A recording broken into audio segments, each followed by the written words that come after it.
umatras na paalis na ng port ng Cebu City Pier. Anong pier ba to? Hindi ko. Pier 2 ba o 3? Okay. So fast crab to papuntang Tubigon. So from Tubigon to Tagbilaran, mga mag-bus doon, mga 1 hour and a half. Okay. Ito, di ko sure kung ilang oras ang biyahe nito. Sabi 2 hours ata from Cebu to Tubigon.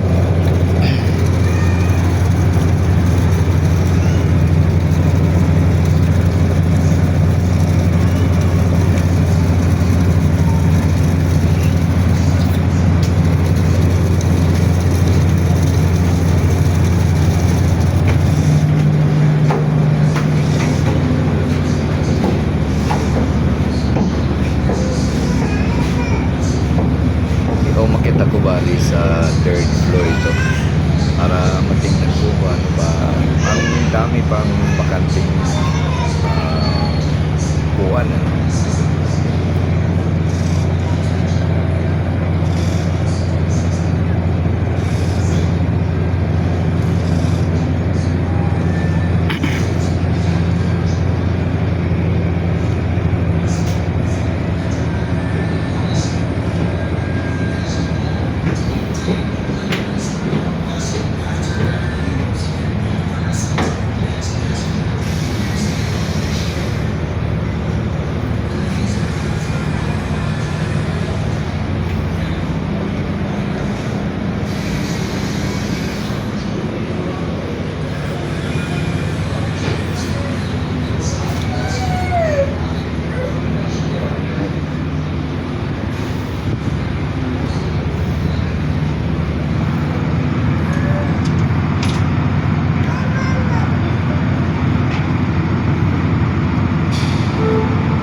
Dako din ni barko.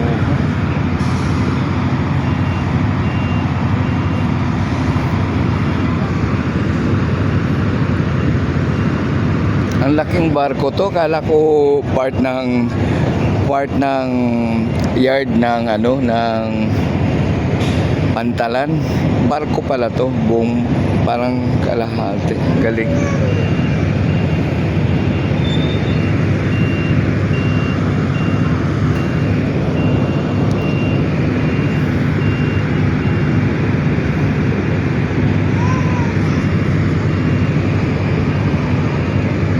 Kasi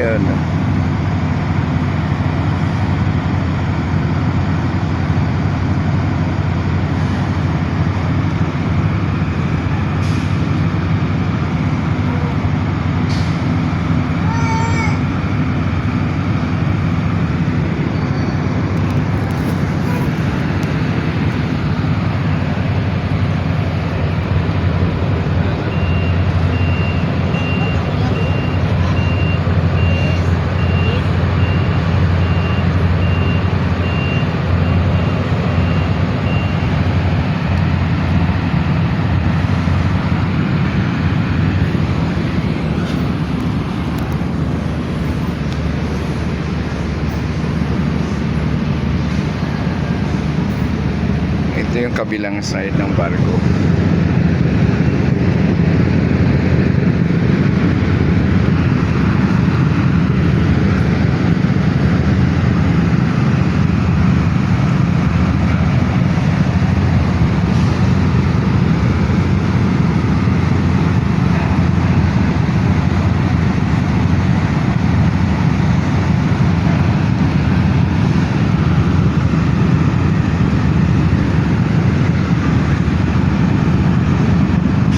Ito yung left side ng sa pier, no? So patras ka, left side ito.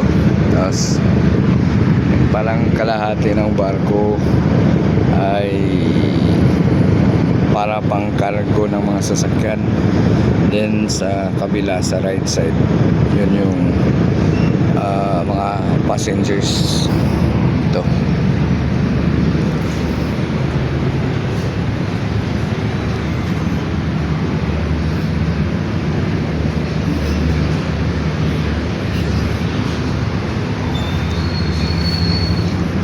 Ito sa right side ng barko. Ito na. So passengers yung right side. Ito yung kabilang side sa Pantalan. Yan din sa Pantalan. Oh. Nakalayo na ng mga ilang meters yan. 25 meters na yan ang fast crop naman, ang fast cut. Yan o. Ang iba na ngayon, ang lalaki na, tulad yan, ang laki. Pero yan dati, yung Wisdom Express, ganun lang dati. Ngayon, ang laki na. Halos ilang Wisdom para maging ganito ang barko na to. Laki, napakalaki. Okay.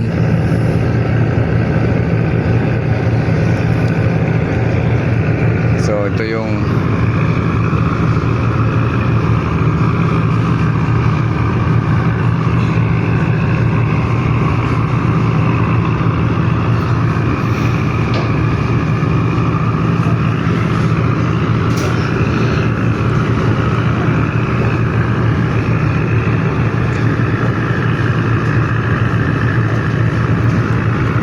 okay, bababa na ako.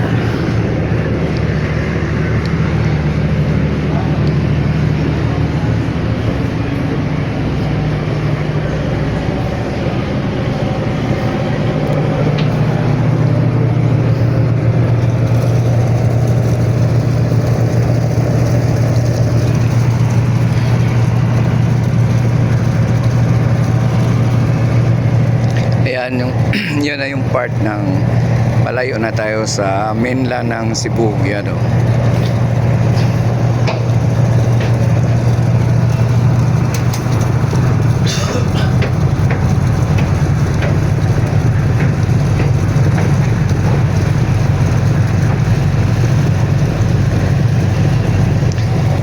May mga fast craft tinatawag nilang fast cut, sikat, sikatuan, sikat. Ito naman si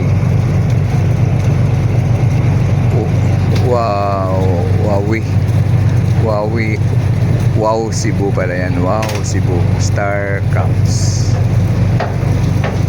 Okay.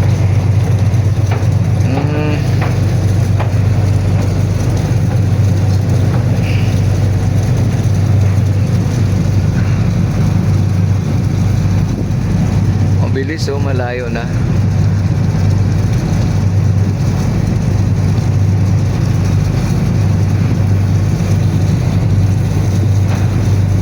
Dadaan pala to ata ng tulay na to. Dako kayo ni barkuha din, no?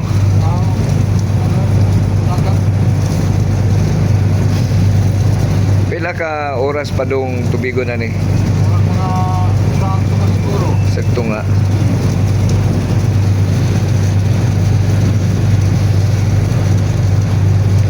Anong pier yung dinaanan natin? Ay, yung pier? Atres ning kaniya itong gisakyan.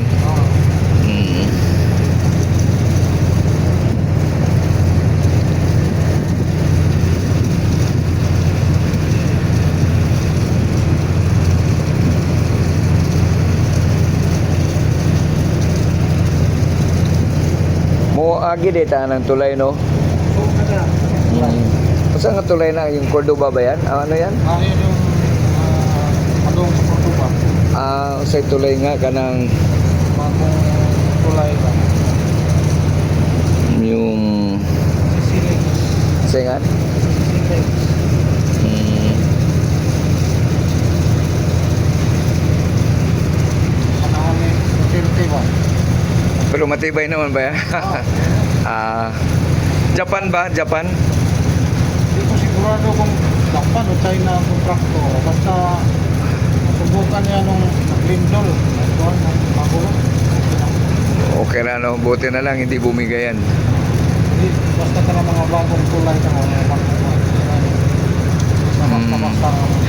Baka funded to ng ano, ng foreign kaya medyo tayo ni Duterte. Yung mga build ba? Marcos lang, wala namang mga yan.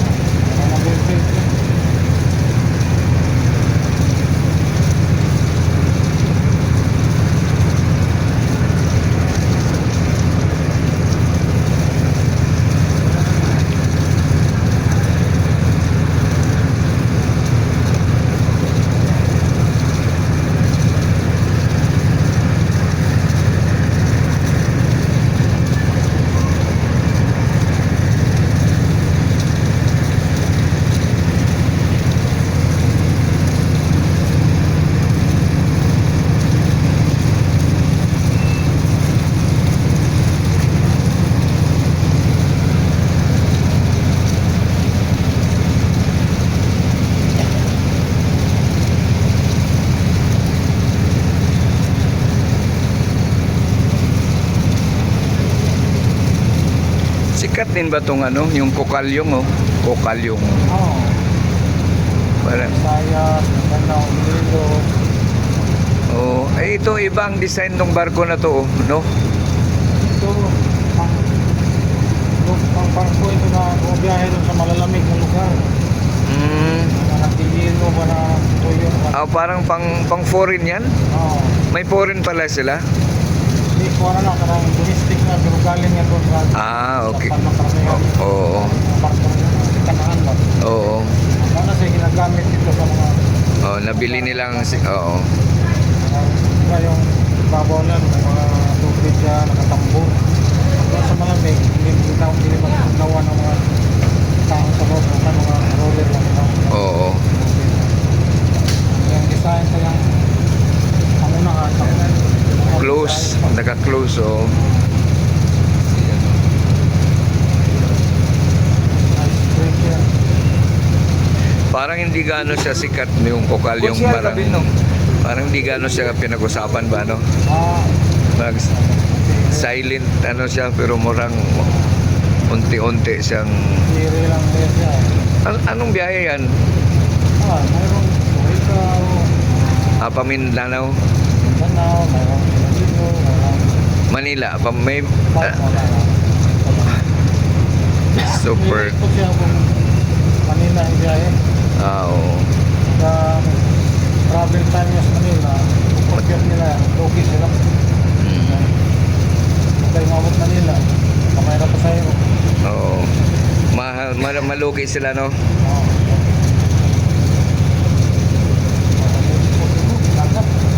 Narumi no?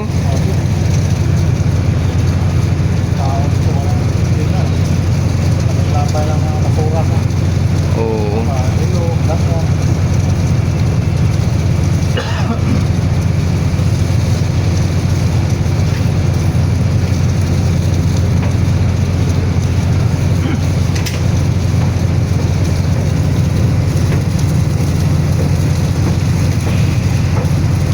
Mga grade sila, mga earthquake resistant. Hindi basta-basta mo. Oo. Buwal o may earthquake ba?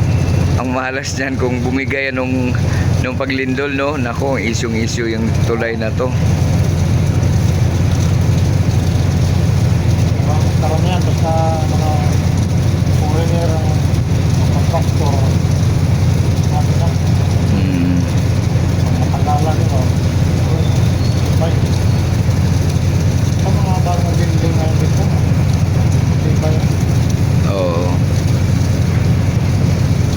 Pag building hindi gawa naman ng ano, ang issue kasi ngayon yung DPWH yung gawa nila. Standard. Oo. Mga nang isang standard na marami tayong nanakaw dito.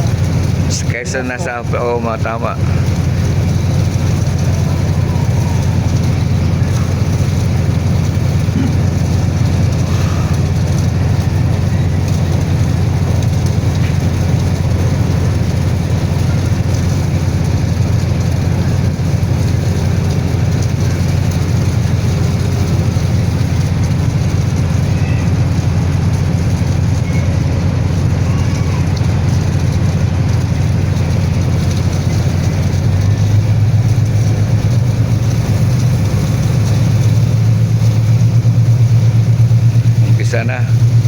Umpisa ng palakasan nila.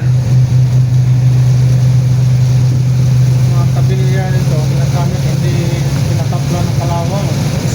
Ah,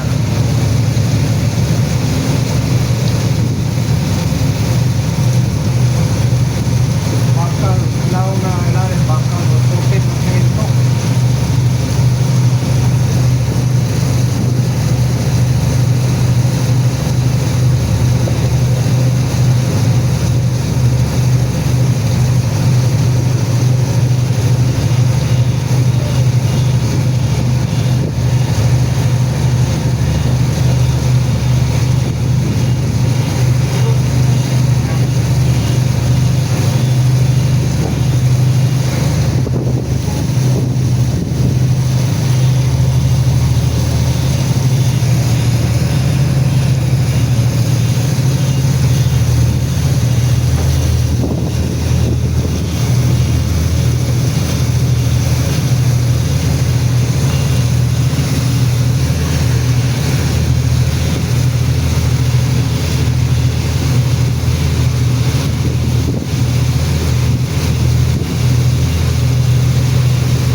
Bilis tumakbo nito. Yan mo. Napalayo na tayo agad sa yun sa bridge. Okay. Galing. So, from Cebu Pier 3 to Tubigon, itong craft na to, 1 hour and a half daw ang biyahe. Pag normal na speed ng barko dati, mga sinasakyan ko, 3 hours yun from mga almost 3 hours from Tubigon to Cebu. Ngayon 1 hour and a half lang daw to, or may nagsabing 1 hour 1 hour lang. Ewan ko, tingnan natin kasi mga alauna kami sumakay. Yan yung palayo na tayo sa main Cebu.